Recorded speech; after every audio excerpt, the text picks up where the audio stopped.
मित्रांनो नमस्कार. आज आपल्या स्टुडिओमध्ये नागपूरकरांचा अतिशय जुना चिरपरिचित असा चेहरा, ज्यांनी शहरामध्ये महापौर म्हणून अत्यंत चांगलं काम केलं, त्यांचा कार्यकाळ अनेक नागपूरकरांच्या लक्षात आहे. 2022 पासून मात्र राज्यामध्ये जे काही महानगरपालिकांच्या निवडणुका थांबवण्यात आल्या, त्यामुळे सध्या नागपूरला किंवा महाराष्ट्रातल्या अनेक शहरांना महापौर सध्या नाही आहे. मात्र त्यांच्या काळात त्यांनी केलेलं काम आणि त्याच्याच भरोशावर मला माहिती आहे त्यांचा दीर्घकाळ नागपूरकरांच्या लक्षात आहे. दयाशंकरजी तिवारी आज आपल्या स्टुडिओमध्ये आलेले आहेत.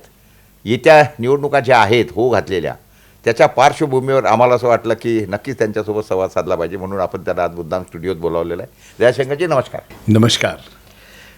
आता नागपूरच्या म्हटल्यापेक्षा राज्याच्या निवडणुका लागत आहेत, तर मला सांगा सध्याच्या घडीला एकंदरीत जे काही पहिली यादी देण्याचं काम तर म्हणजे नंबर तर भाजपनी मारला. आता पुढची यादी जी काही तीच सगळ्यात जास्त क्रुशियल यादी राहील असं मला वाटतं, कारण आणि ती थांबली याच्याच कडे असेल, कारण आता थोडीशी त्याच्यामध्ये खिस्सम कसा चालू असेल जशी इतर पार्ट्यांमध्ये चालूच आहे, पण त्यांची तर अजून यादीसुद्धा जाहीर झालेली नाही आहे. आता ही दुसरी यादी कधी येईल असं तुम्हाला वाटतं? भारतीय जनता पक्षाची प्रथम यादी जे डिक्लेअर झाली त्याच्यात ज्या जागांवर भारतीय जनता पार्टीचे कायम उमेदवार कायम विधायक आहे ती यादी डिक्लेअर झाली. त्याच्यात फक्त कामठीमध्ये उमेदवार बदलला, बाकी ठिकाणी तेच उमेदवार आहे. आणि नवीन यादीचंही भारतीय जनता पक्षाच्या प्रमाणे A category, B category, C category, D category याप्रमाणे सीटांचं विभाजन झालेलं आहे. त्याच्यातला बहुधा बी आणि सी कॅटेगरीची यादी उद्या येण्याची शक्यता आहे. पण तो असं आहे की त्या यादीमध्ये जेव्हा मी नजर लावली त्याच्यामध्ये मला असं दिसलं की त्याच्यामध्ये बरेच काय म्हणतो त्याला, ज्याचा विरोध किंवा ज्याचा चर्चा नेहमीच भाजपमध्ये होत राहते की घराणेशाही बी चालू देणार नाही, पण त्याच्यातले बरेचसे उमेदवार तर घराणेशाहीमधलेच आलेले आहेत. तर हे कसं काय झालं आहे? म्हणजे आता घराणेशाहीला आपण शाब्दिक रूपी घराणेशाही म्हणू शकतो, पण विषय असा आहे की ज्या माणसाचं काम आहे तो कोणत्या परिवारात जन्माला आला हे त्याच्या हातात नाही आहे. मूलतः नेतृत्व ही वैयक्तिक क्षमता असतात, आणि जर एका परिवाराच्या 4 लोकांमध्ये वैयक्तिक क्षमता आहे तर एका परिवाराचे 4 लोक राजकारणात असू शकतात. पण याला आपण घराणेशाही याच्यासाठी म्हणू शकत नाही की पक्षामध्ये तोच एक परिवार पूर्ण सत्ताचं संचालन करत आहे असं दिसत नाही.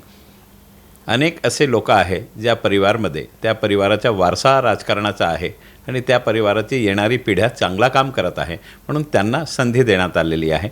विरोध असणं राजकारणात, जर विरोध नाही राहिला तर विरोध राहणार कुठे? आणि माझं म्हणणं स्पष्ट असं आहे की जो काम करते त्याचा विरोध होते, जो काहीच करत नाही त्याच्याबद्दल बोलण्यासारखे काही राहतच नाही, म्हणून त्याचा विरोध होण्याची काही गरज वाटत नाही. आणि राजकारणात जो काम करते त्याचा विरोध 100% होते, आणि स्वस्थ राजकारणामध्ये विरोध होणं हे नितांत आवश्यक आहे असं मला वाटतं. दगड हे नेहमी फळं लागणाऱ्या झाडांनाच मारल्या जातात म्हणायचं आहे आपल्याकडे. तर मला एक सांगा, आता असं आहे की महापौर पदाचा तुमचा कार्यकाळ खूप चांगला होता नागपूरकरांच्या ह्याच्यात. तर मला सांगा, तुम्ही महापौर पदाच्या काळामध्ये केलेली अतिशय अशी ज्याला तुम्हाला सांगता येते लँडमार्क कामं अशी कुठली सांगू शकाल तुम्ही? बरेच दिवसापासून नागपूर म्युनिसिपल कॉर्पोरेशनची शाळांमध्ये काही ना काही नवीन प्रयोग झाले पाहिजे, शाळांमध्ये विद्यार्थी आले पाहिजे, या दृष्टीने काही पॉझिटिव्ह कार्य झाले पाहिजे, ही लोकांची अपेक्षा होती. मी आपल्याला सौभाग्यशाली समजतो की मला ती संधी मिळाली, आणि महानगरपालिकेचे 6 विधानसभा क्षेत्रामध्ये 6 इंग्रजी शाळांची आम्ही सुरुवात केली. आणि नागपुरातले प्रत्येक अखबारांनी ती फोटो छापली की पहिल्या वर्षी तर नाही पण दुसऱ्या वर्षी लोकांची रांग लागलेली आहे ॲडमिशनसाठी, आणि ते ॲडमिशनमध्ये इम्पार्शियल ॲडमिशन ठेवला पूर्ण. त्याचा कारण एवढाच आहे की प्रत्येक ठिकाणी राजकारण आणि राजकारणीच्या हस्तक्षेप होणं आवश्यक नाही, कमीत कमी एज्युकेशनमध्ये तो व्हायलाच नाही पाहिजे. तिथले ॲडमिशनसुद्धा लॉटरी सिस्टमने होतात. गरीब माणूस तिथे फॉर्म भरते आणि लॉटरी सिस्टमने ते ॲडमिशन होतात. आणि लॉटरी सिस्टममध्ये ॲडमिशन होतात फक्त इथपर्यंत नाही, तिथे होणारा जे रिक्रुटमेंटसुद्धा आहे तीसुद्धा महानगरपालिका करत नाही. म्युनिसिपल कमिशनरलाही माहीत राहत नाही तो कोण रिक्रुटमेंट होणार आहे. Naukri.com नॅशनल लेवलवर तिची ॲड जाते. जी संस्था आहे आकांक्षा ती त्याचा इंटरव्ह्यू घेते आणि त्याच्यातले चांगले लोक निवडून होतं. ते त्याला तिथे प्रशिक्षण देतात. नाही, पण तिवारी असं आहे की एकीकडे तुम्ही सांगता तुमच्या नागपूरच्या शाळा खूप तुम्ही चांगल्या केल्यात, पण तू त्याचबरोबर आता सध्याच्या घडीला राज्यामध्ये जवळपास 60-62 हजार ज्या काही शाळा आहेत, यातल्या बऱ्याचशा शाळा बंद करण्याचं घाटत आहे. जवळपास 14,000 शाळा बंदही केल्या आहेत किंवा ते दुसऱ्याला ट्रान्सफर केले, हँडओव्हर केलेले आहेत, असंही वृत्त आहे. तर आपल्याला या संदर्भामध्ये काय सुचवायचं आहे की ह्या काय चाललं आहे? कारण कसं आहे की आता ज्या काही शाळा आपणच म्हटलं की शाळा ह्या लॉटरी पद्धतीने आणि त्याच्यावर कोणाचं हे नसलं पाहिजे, म्हणजे काय म्हणतात त्याला, एकाधिकारच्याही नसली पाहिजे, किंवा शाळा किंवा शिक्षण आणि आरोग्य हे काही कॉर्पोरेट किंवा कंपन्यांचं किंवा धंद्याची क्षेत्र नाहीत असं एकंदरीत तुमच्या बोलण्यातून म्हटलं. पण तो आज दुर्दैवाने ह्या ज्या काही शाळा बंद होतील, मग ह्या शाळांच्यामध्ये आता ह्या सर्व आता खाजगी कॉन्व्हेंट आहेत ते आहेत आणि तुम्हाला माहिती आहे त्या कॉन्व्हेंटच्या फी काय आहेत. मग आता ह्या फी अशा ज्या सामान्यांच्या आवाक्यात नाहीत, मग शासनाचे हे जे काही धोरण आहे, एवढ्या 14,000 शाळा ऑलरेडी त्यांनी बंद केल्यात आणि बहुतेक सगळ्या बाकीच्या बंद करतील, हे त्या संदर्भात बरीच चर्चा होती. तर तुम्हाला या संदर्भात काय सुचवायचं आहे? शाळा का बंद होत आहे याबद्दल विचार करणं नितांत आवश्यक आहे. याचं मूळ कारण असं आहे की जेवढी शाळा शासनाच्या माध्यमातून चालवण्यात येत आहे, ज्याला शासनाची ग्रांट भेटते, हे सर्व शाळा मराठी भाषी आहे, हिंदी भाषी आहे, उर्दू भाषी आहे. सध्याचं जे कळ आहे, क्लास 4चा कर्मचारी तो वेगळा विषय आहे. चहाचा टपरीवाला असो किंवा रिक्षा चालवणाराला असो किंवा ऑटो चालवणारा असो, सगळ्यांना वाटते की माझा मुलगा इंग्रजी भाषेमध्ये शिकला पाहिजे. म्हणून मराठी भाषांची शाळा बंद होत आहे, कारण इंग्रजी माध्यमांमध्ये शिक्षण पाहिजे ही लोकांची मानसिकता झालेली आहे. ती मानसिकतामधनं बाहेर येणं आणि लोकांना बाहेर काढणं हे सध्याच्या परिस्थितीत अशक्य वाटतं. आणि त्याच्यामुळे कॉन्व्हेंट फोपावत चालले. त्याच्यामुळे गल्लोगल्ली कॉन्व्हेंट चालत आहे. नाही, परंतु मग ह्या ज्या शाळा आहेत, ह्या शाळांमध्ये मीडियम जर बदललं समजा, तर चालू नाही शकत का? मराठी शाळा ठेवल्या पाहिजे, त्याच्यामध्ये मराठी ठीक आहे, एक विषय ठेवणं ठीक आहे, परंतु मग तुम्ही ह्याच शाळांना कॉन्व्हेंटमध्ये सरकार का कन्व्हर्ट करत नाही? म्युनिसिपल कॉर्पोरेशनमध्ये आम्ही ते प्रयोग करूनही पाहिला. त्याच्यात आम्ही ऑप्शनल इंग्लिश म्हणून सुरू केलं आम्ही. त्याच्यात फक्त history, civics, social science Marathi भाषेत राहायचा आणि पूर्ण एज्युकेशन इंग्रजी माध्यमातून द्यायचं. पण लोकांना हायर इंग्लिश शब्द एवढा चांगला वाटते की जिथे हायर इंग्लिश आहे तिथेच आम्ही इंग्रजीमध्ये आमचा मुलगा बोलायला पाहिजे. ही प्रत्येक पॅरेंट्सची, प्रत्येक पालकांची ही माझं फक्त एवढंच म्हणणं आहे की ज्याप्रमाणे नागपूर म्युनिसिपल कॉर्पोरेशननी 6 शाळा सुरू केली, ती 6 शाळा बाहेरची संस्था चालवत आहे, मुंबईची संस्था चालवत आहे, पण ती नागरिकांच्या मुलांसाठी निःशुल्क आहे.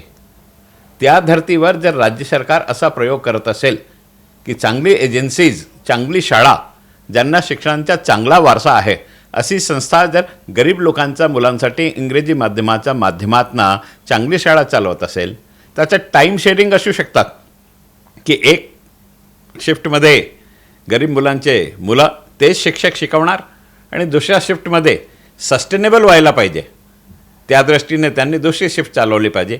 किंवा ज्याप्रमाणे नागपूर म्युनिसिपल कॉर्पोरेशन संपूर्ण खर्च स्वतः वहन करते, त्या दृष्टीने राज्य शासनाला चांगली शिक्षण संस्थाला बंद झालेले विद्यालय त्यांना देऊन इंग्रजी माध्यमातून शिक्षण सुरू करायला पाहिजे असं मला वाटते.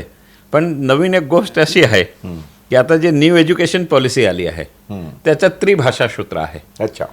म्हणून त्रिभाषा सूत्र असल्यामुळे त्याच्यात नॅशनल लँग्वेजही आहे, रिजनल लँग्वेजही आहे आणि इंग्रजीसुद्धा आहे. तो हळूहळू मला असं वाटते की संपूर्ण देशभरात ही स्थिती आहे जी महाराष्ट्रात आहे की रिजनल लँग्वेजची शाळा हळूहळू बंद होत आहे.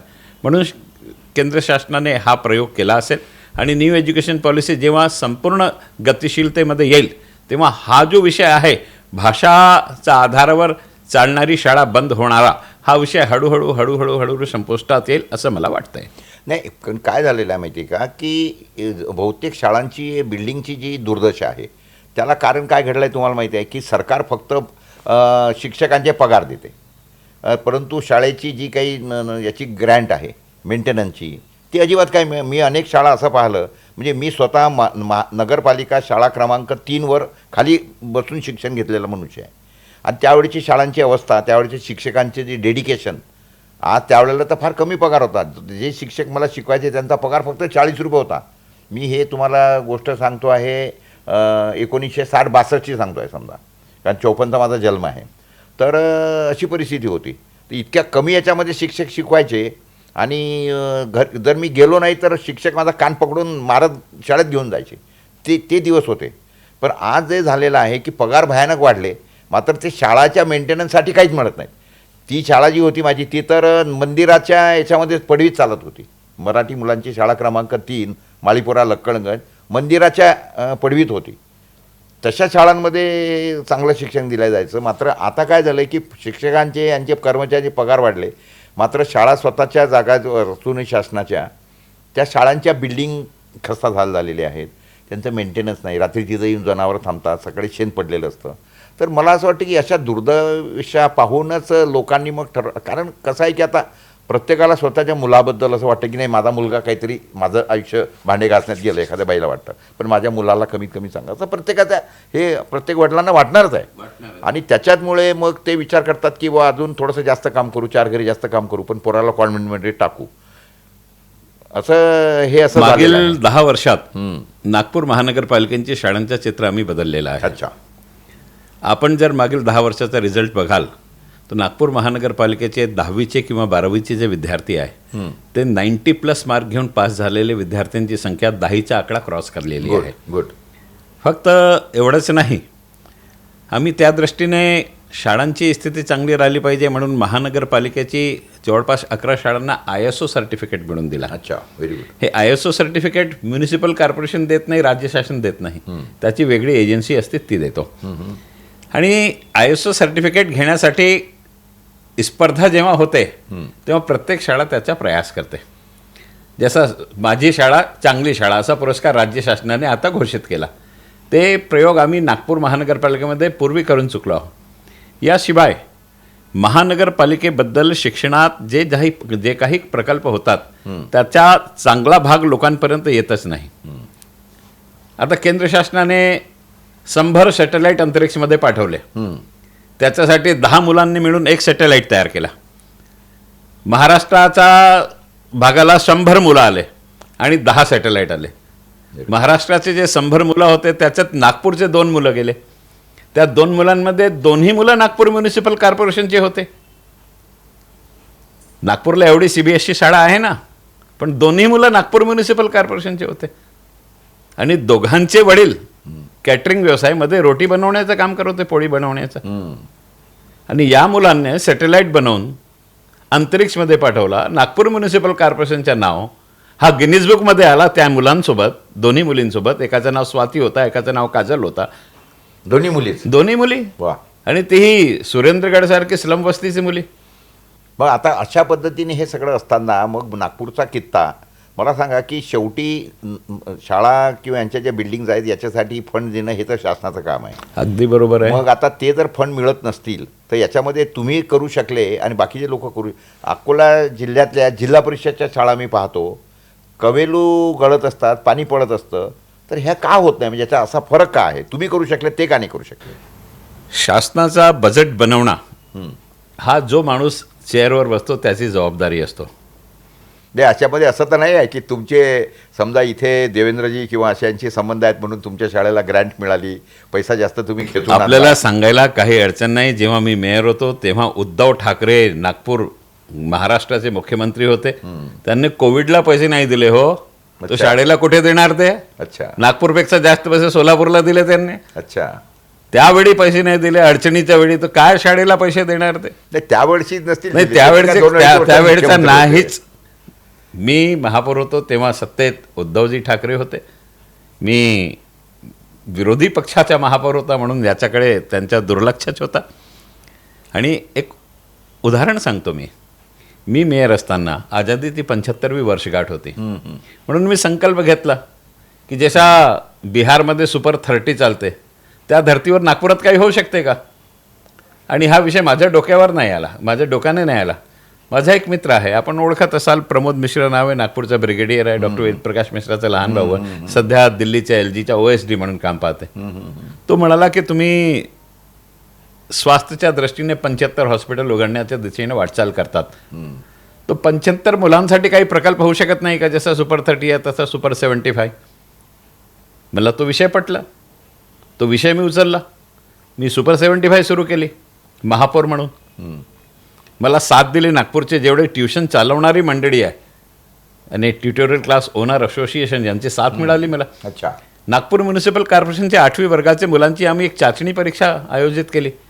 त्याच्यातला निवडून 75 मुलं काढले आणि ते 75 मुलांना 8व्या वर्गापासून आम्ही JEEच्या आणि नीटच्या प्रशिक्षण सुरू केलं. नेताजी शाळा आहे आमचे, फुल बाजारला लागून आहे. त्या परिसरात आम्ही हे दर शनिवार रविवारी JEEचे क्लासेस घ्यायचं. ते मुलांना अपग्रेड करण्यासाठी हे प्रकल्प आम्ही सुरू केला. बाकी प्रायव्हेट शाळांमध्ये हिंदी माध्यम, मराठी माध्यम, इंग्रजी माध्यमांचे शिक्षक होते, पण त्यांच्याकडे उर्दू माध्यमचा शिक्षक नव्हता. पण नागपूर म्युनिसिपल कॉर्पोरेशनमध्ये उर्दू माध्यमसुद्धा आहे. म्हणून त्यांनी ती व्यवस्था केली आणि 4ही भाषांमध्ये 8वी ते 10वीपर्यंत शिक्षण त्यांना देण्यात आलं. आता 5वी बॅच त्याची आता आलेली आहे आणि पहिली बॅच यंदा 12वीची परीक्षा देणार आहे. अच्छा, गुड. 12वीची बॅचचा पहिला रिझल्ट यावर्षी लागणार आहे. या वर्षाचा जे 10वीचा रिझल्ट लागला त्याच्यात ज्याला सगळ्यात जास्त मार्क मिळाले तो 96% मुलगा आहे आणि 80+ असे 22 मुलं आहे. हे सर्व आणि निशुल्क जे ट्युटोरियल क्लासेसवाले आहे ते 10वी पास झाल्यानंतर आपला स्वतःच्या क्लासमध्ये त्याला घेऊन जातात. त्याच्या घराच्या जवळ जी चांगली क्लास आहे तिथे त्याला ॲडमिशन देतात. आणि आमच्या लक्षात असं आला पहिल्या वर्षी की 10वी पास झाल्यानंतर काही लोकांच्या इच्छा अशी होती की मला CA व्हायचं आहे, मला CS व्हायचं आहे. आम्ही निर्णय फक्त JEE आणि नीटचा ठेवला होता. जेव्हा JEE आणि नीटच्या विषयी आम्ही ठेवला तो CS आणि CAसाठी आम्ही प्रशिक्षण देऊ शकत नव्हतं. मग दुसऱ्या वर्षी आम्ही प्रयत्न केला आणि CAचेही प्रशिक्षण आम्ही देतो, CSचेही प्रशिक्षण आम्ही देतो. NDAच्या एकच संस्थान नागपूरमध्ये आहे जो NDAचं प्रशिक्षण देतो. 2 मुलं पहिल्या वर्षी NDAला गेले, दुसऱ्या वर्षी एक मुलगा गेला, तिसऱ्या वर्षी एकही NDAला नाही गेला. तर NDAसाठी, नीटसाठी, JEEसाठी आणि CSसाठी मुलांना निशुल्क प्रशिक्षण त्यात प्रति एंट्रन्स एक्झाम क्लिअर होण्यापर्यंत नागपूर म्युनिसिपल कॉर्पोरेशनच्या माध्यमातून आम्ही करत आहोत. म्हणजे जशा पद्धतीने केजरीवाल तिकडे दिल्लीत त्यांनी शाळांचा दर्जा सुधारवला, अलग लक्षात, तशाच पद्धतीने तुम्ही त्यांच्यापासून म्हणजे प्रेरणा घेतली की त्यांनी तुमच्यापासून घेतली? आम्ही नागपूर महानगरपालिकेची एक टीम, आमचे शिक्षण सभापती होते दिलीप दिवेजी, त्यांच्या नेतृत्वात दिल्लीला सुद्धा पाठवले. आमची टीम तिथे सुद्धा जाऊन आली. कारण जर विकास करायचा असेल तर त्याच्यात राजनीतिक बँडिंग नसतात आणि एज्युकेशन तर हा बँडिंगचा विषयच नाही. शिकण्याचा विषय म्हणजे एज्युकेशन. पण शेवटी दिल्लीला परत आल्यानंतर आमच्या लक्षात असं आलं की महाराष्ट्रात जी प्रकृती सुरू पद्धतीने शिक्षण देणं सुरू आहे, महाराष्ट्रात आकांक्षा नावाची ही जी संस्था आहे, हे मुंबई म्युनिसिपल कॉर्पोरेशनमध्ये, पुणे म्युनिसिपल कॉर्पोरेशनमध्ये आणि पिंपरी चिंचवड म्युनिसिपल कॉर्पोरेशनमध्ये 22 शाळांमध्ये हे प्रशिक्षण देण्याचं काम करतात. याचे जेवढे पदाधिकारी आहे सर्व IITN आहे आणि IIM आहे आणि ते चॅरिटी म्हणून हे काम करतात. यांना डोनेशन देणारी जी संस्था आहे त्याच्यात अमिताभ बच्चनपासून सर्व मेजर लोक आहेत. अच्छा, व्हेरी गुड. आणि त्यांचा एकच अट आहे की याच्यात आम्हाला प्रशासनचा हस्तक्षेप नकोच. हां, चांगलं आहे. म्हणजे तुमच्या लक्षात आलं की जर प्रशासनाचा हस्तक्षेप असला तर मग आपले योजना राबवता येत नाहीत. अडचण होते. प्रशासक बदलला, विचार बदलते. एक प्रशासक चंद्रशेखरजी आले, त्यांना सडक करायची होती. मी खूप निवेदन केलं की पहिले गडार करून टाका नंतर सडक करा. आता सडक झाल्यानंतर गडारसाठी फोडावं लागलं. तो ही जी पद्धत आम्ही उदाहरण दिला, चंद्रशेखरजीने नागपूरसाठी चांगला काम केलं. ते कामांबद्दल काही विषय नाही, पण एक उदाहरण दिला की माणूस बदलला तर विचार बदलते. आपले मनुकुमार श्रीवास्तव आले, त्यांच्या डोक्यात फुटाराबद्दल वेगळा विषय होता. नवीन प्रशासक आले, त्यांच्याबद्दल फुटाराबद्दल वेगळा विषय राहिला. तर प्रशासक बदलल्यानंतरही शिक्षणमध्ये काही बदल नाही झाला पाहिजे, अपग्रेडेशनच व्हायला पाहिजे. म्हणून जे त्या सेक्टरमध्ये काम करणारी जी चांगली समूह आहे त्यांना हे काम दिलं पाहिजे. आणि त्यांच्या मॉडेलमधला सगळ्यात चांगला पक्ष जे आम्हाला वाटला ते हा वाटला की ते फक्त मुलांना शिक्षण करत नाही, ते आठवड्यातनं एकदा पॅरेंट्सची काउन्सिलिंग करतात.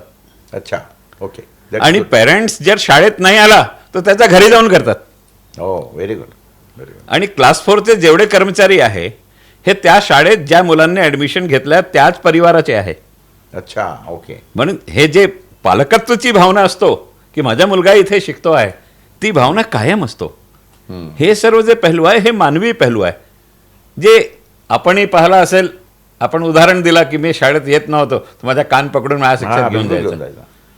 माझी शिकायत करायला माझे 4थ्या वर्गातले प्राथमिकचे यायचे माझ्या घरी आले.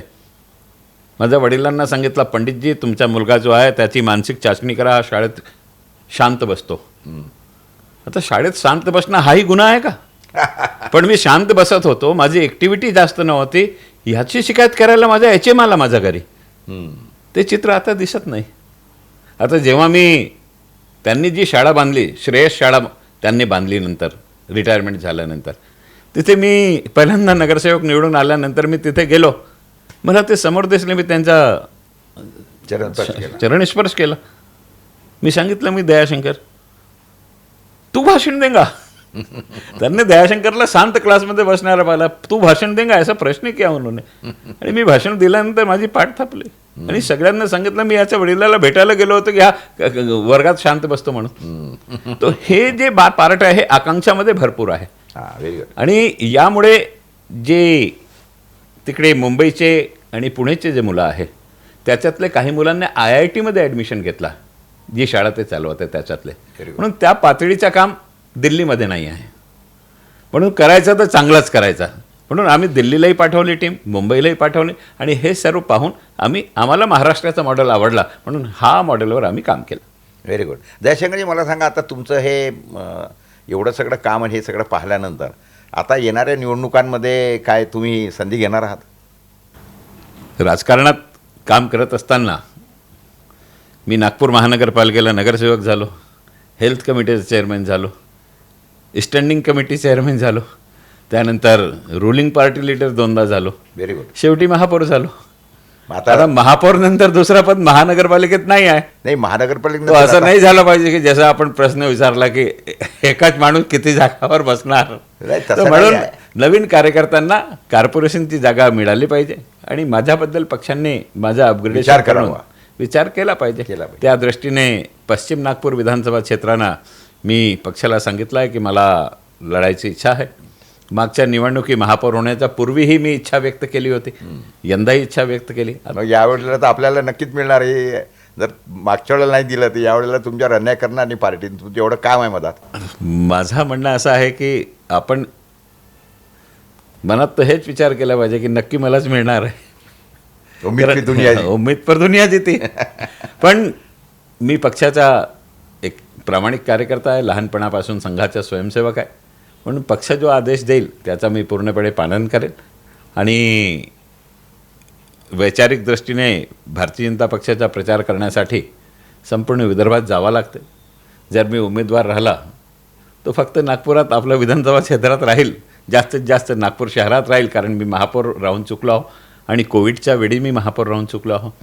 म्हणून कोविडच्या माध्यमातून नागपूर शहरचे 350-400 NGO सोबत माझे वैयक्तिक जे संबंध आले. म्हणून सगळ्यांचा साथ घेऊन काही ना काही नागपुरात चांगला घडला पाहिजे या दृष्टीने आपण प्रयत्न करत आहोत. मी एक प्रयत्न हेल्थ सेक्टरमध्ये केला की आपल्याकडे जे PSCs चालतात ते नागपूरमध्ये 17 PSCs होती. जनसंख्येप्रमाणे ती वाढायला पाहिजे म्हणून मी प्रयत्न केला. आता 54 PSC झाली. अच्छा. 17 ते 54 झाले. 20 हेल्थ अवेअरनेस सेंटर आले. म्हणजे माझ्या डोक्यात जे 75 हॉस्पिटल होते त्याच्यातलं 74 केंद्र शासनाच्या ग्रांटमधूनच झाले. Very good. तर हे जे सर्व प्रयोग आहे, मी माझ्या डोक्यात विषय ठेवला होता की वंदे मातरम क्लिनिक सुरू करू. मी जागा उभारली, 5 वंदे मातरम क्लिनिक सुरू केलं. पण कोविडमुळे वेळ नव्हती, इलेक्शन डिक्लेअर झाले आणि महापौर पदावरून खाली उतरावं लागला.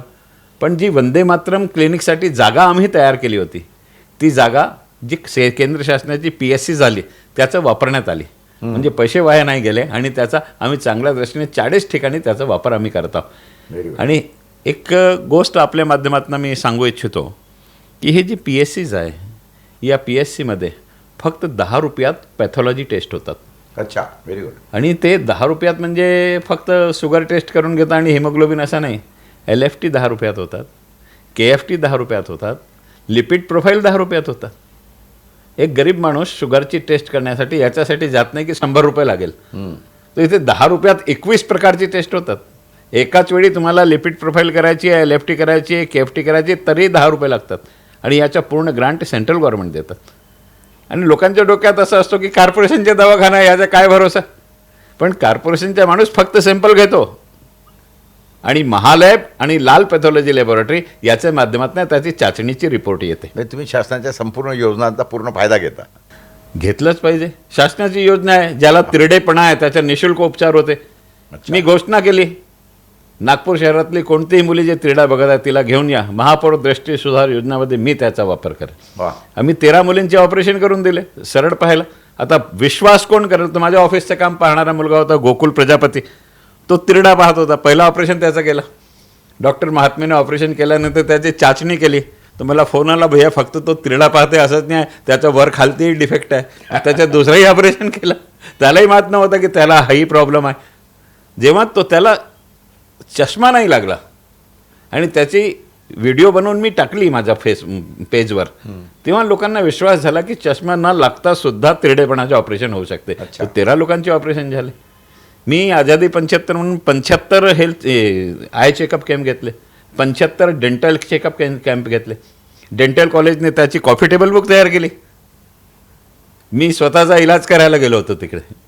आणि तिकडे गेल्यानंतर अनायास संयोग असतात, मी याला देवाज्ञा म्हणतो. पूर्ण गेल्यानंतर मी ट्रीटमेंट करत होतो. जुने एक डीन तिथे आले. त्यांनी मेयर कोण आहे म्हणे, मेयरची गाडी बाहेर दिसते. सांगितलं की इकडे तो फिलिंग करायला आलं आहे. मी मॅक्झिमम शासकीय हॉस्पिटलमध्येच स्वतःचा इलाज करतो. माझी आई 89 वर्षाची होती, 98 वर्षाची होती जेव्हा कोविड आला. तो 98 वर्षाची माझी आईचा इलाज मी IGMCमध्ये केला, प्रायव्हेटमध्ये नाही गेलो. कारण मी लोकांच्या जर कोविडमध्ये लोकांना शासकीय हॉस्पिटलमध्ये ॲडमिट करतो, तर माझी आईसुद्धा तिथे ट्रीटमेंट घेतलं तर लोकांचा विश्वास बसेल या व्यवस्थेवर. आणि माझी आई 98 वर्षाची असूनसुद्धा चांगली होऊन घरी आली. मागच्या वर्षी 102 वर्षाची होऊन आईची देवाज्ञा झाली. मी जेव्हा डेंटल हॉस्पिटलमध्ये गेलो होतो, डीन आले, जुने डीन मला भेटले आणि सांगितलं की आज नवीन डीन पदग्रहण करतात, आपण महापौर आहात, चला माझ्यासोबत. मी सहज गेलो. ब्राह्मण असल्यामुळे मागण्याची सवय आहे मला, माताम भिक्षाम देई. मी तिथेही मागितलं की डॉक्टर साहेब एक काम करा की आझादी 75 आहे, तुम्ही 75 आई कॅम्प डॉक्टर महात्मे काढून घेतले आहे, 75 डेंटल कॅम्प आपण द्या मला. त्यांनी सांगितलं की जे डिस्पोजेबल आयटम आहे त्याची खरेदीला आमच्याकडे व्यवस्था नसतात, तो त्याची व्यवस्था जर आपण केली तर बाकी व्यवस्था आम्ही करायला तयार आहे. आपल्याला आश्चर्य वाटेल की डिस्पोजेबल आयटम फक्त 4 लाख रुपयाचे लागत होते 75 कॅम्पसाठी. अच्छा. फक्त 4 लाख रुपयाचे. तेवढ्यामुळे का म्हटलं? तेवढ्यामुळे का म्हटलं होतं. मी त्याची दुसऱ्या दिवशी व्यवस्था करून दिली. दुसऱ्या दिवशी व्यवस्था केल्यानंतर 75 कॅम्प झाले. आणि तो दिवस असा होता, किती दिवसात झाले 75 कॅम्प? पूर्ण 8 महिन्यात झाले. 8 महिन्यात झाले. आणि त्याच्यात मधात कोविड असल्यामुळे आणि तिथे फक्त कॅम्प होते असं नाही, कॅम्प झाल्यानंतर त्यांना एक पावती मिळायची. कारण डेंटल ट्रीटमेंट लॉंग पिरियडचा असतो. एकाच दिवशी दात सुधारते असं नसतात. फिलिंग करायची आहे त्याची वेगळी पद्धत आहे, ज्याला रूट कॅनल करायचं आहे त्याची पद्धत वेगळी आहे. रूट कॅनल पासून सर्व व्यवस्था, इम्प्लांट वगैरे सर्व तिथे व्यवस्था. आणि त्याच्यासाठी तिथे त्यांनी वेगळा रूम तयार केला. आणि वेगळा रूम तयार करून ती चिठ्ठी ज्याला मिळाली त्याला त्या वेगळ्या रूममध्ये स्पेशल ट्रीटमेंट मिळायची, अशी व्यवस्था केली. आणि त्याची त्याने कॉफी टेबल बुक तयार केली. आणि जेवढे महाराष्ट्रात गव्हर्नमेंट कॉलेज आहे त्याच्यातला आपला नेट ॲक्रिडेशन जे होतात सेंट्रल गव्हर्नमेंटच्या कॉलेजला जे ॲक्रिडेशन केंद्र शासनाच्या माध्यमातून मिळतात, त्याच्यात डेंटल कॉलेजने अप्लाय केला. आणि त्यांच्या तो पक्ष पाहून त्यांना ॲडिशनल मार्क मिळाले. आणि अनायास त्यांनी ते जी समिती आली होती त्याच्यासमोर मला सुद्धा पूर्व महापौर म्हणून बोलवला होता. आणि संयोग असा असतो की दक्षिण आफ्रिकेला एक डॉक्टरला जेलमध्ये त्याची मृत्यू झाली होती. आणि जेलमध्ये मृत्यू झाल्यानंतर तो नागपूर डेंटल कॉलेजचा स्टुडंट होता. आणि नागपूर डेंटल कॉलेजचा स्टुडंट असल्यामुळे त्याने आत्महत्या केली असं दक्षिण आफ्रिकेची गव्हर्नमेंटने, त्यावेळची गव्हर्नमेंटने एस्टॅब्लिश केला. हे जेवढे डॉक्टर्स होते नागपूरचे हे सर्व कोर्टात गेले. आणि कोर्टात गेल्यानंतर त्यांनी तिथे एस्टॅब्लिश केला की त्याला ज्या प्रकारचा मार लागलेला आहे तो ती इंजुरी ज्या आहे ते आत्महत्यामुळे होत नाही, कोणीतरी त्याला मारला म्हणून हे इंजुरी झाली, कारण डेंटिस्ट म्हणून त्यांनी ते प्रूव्ह करून दाखवलं, म्हणून त्याला त्याची हत्या तुरुंगात झाली असा एस्टॅब्लिश झाला आणि त्याला या सरकारने स्वतंत्रता संग्राम सेनानी म्हणून त्याला एस्टॅब्लिश केला. त्या दिवशी मी ट्रीटमेंट करायला गेलो होतो, त्याच्या फोटोला माझ्या हाताने मी हार घातला. आणि संयोग आहे हे, मी सांगतो ना की कधी कधी देव घडवून आणते, आणि तो संयोगमुळे 75 कॅम्प झाले. याशिवाय 75 जनरल हेल्थ चेकअप कॅम्प झाले. याची सुद्धा व्यवस्था केंद्र शासनाच्या माध्यमातून असतो. पण लोकांना माहित नाही किंवा तेवढे लोकांना initiative माहीत घेत नाही. नसतात. मी करून घेतलं. एक आणखीन योजना आहे जी मी करू शकलो नाही, त्याचं मला खंत आहे. शासनाची आरोग्यवर्धिनी योजना आहे. 40 वर्षाचे वरचे जेवढे नागरिक आहे ज्यांना डायबिटीज आणि हायपरटेन्शन आहे त्यांना निशुल्क औषधीची व्यवस्था सेंट्रल गव्हर्नमेंटची आहे. पण त्याच्यात अट अशी आहे की जी नोडल एजन्सी आहे, म्हणजे नागपूर महानगरपालिका नोडल एजन्सी आहे, त्याला प्राथमिक चाचणी नागरिकांची त्यांच्या घरी जाऊन करून घ्यायची आहे. आता 30 लाखाची आबादीमध्ये लोकांची चाचणी कशी होईल असा प्रश्न होता. मी त्याच्या खूप मागे लागलो. शेवटी ते म्हणाले की आपल्या प्रभागापर्यंत आम्ही ते करून देतो. तुम्ही महापौर शहराचा होतो, प्रभागाचा न होतो, म्हणून मी ते ॲक्सेप्ट नाही केलं. मी सांगितलं की जेव्हा येणारी महापौरची टीम राहील त्यांना सोबत घेऊन मी NGOच्या माध्यमातून आणि जे चाचणी करणारी बाकीची एजन्सीज आहे, कंपनी आहे, त्यांच्या माध्यमातून त्यांच्या CSRमधनं संपूर्ण नागपूर शहराची चाचणी करायला लावू. आणि जे पेशंट आहे त्यांना सेंट्रल गव्हर्नमेंट औषधी देतं, आपल्याला एक पैसा लागत नाही आहे. तो पैसा लॅप्स होत आहे आपला. आरोग्यवर्धन योजना नागपूर महानगरपालिकेला लागू आहे, तर ती लागू करू आणि जे डायबिटीज आणि हायपरटेन्शनचे पेशंट आहेत त्यांना निशुल्क औषधी मिळू शकेल अशी व्यवस्था करू. हे सुद्धा आम्ही करणार आहोत त्याचं. वा. तर मित्रांनो, हे होते दयाशंकरजी. एक अतिशय कल्पकतेने त्यांनी त्यांचा महापौर पदाचा कार्यकाळ गाजवला. आपल्याला निश्चितपणे त्यांनी केलेली कामं ही आठवत असतील. आपण त्यांना शुभेच्छा देऊया की येणाऱ्या याच्यामध्ये एक नागपूरला चांगला आमदार मिळावा या दृष्टिकोनातून आपण त्यांना शुभेच्छा देऊया. नमस्कार. नमस्कार.